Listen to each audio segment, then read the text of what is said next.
My name's Charmain. My son's name is Peter. He was 18 months old when he had his first seizure. He was in a school of about 1,000 children, and funny enough, the only epileptic, the only one.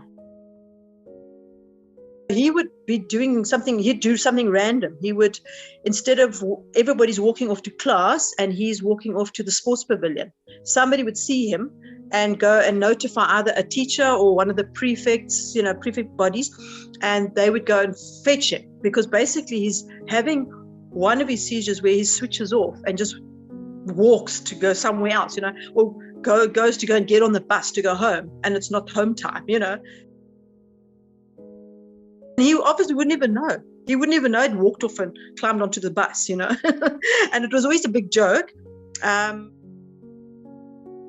Apparently, he's got 4 separate areas of his brain that he shoots from.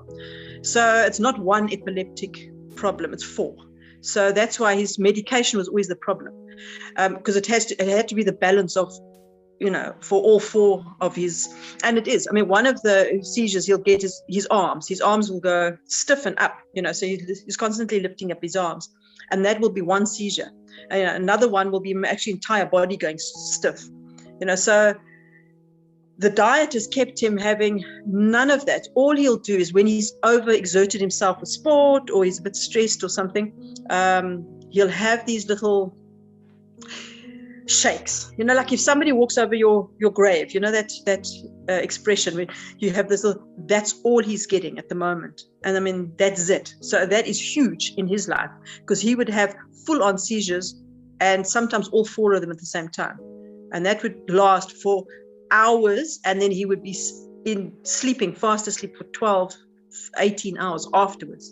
So, I mean, I didn't actually think he'd ever come around. I thought he'd actually almost be brain dead, by the time he was 20, when I was looking at him when he was 16. And it's not. It's absolutely not,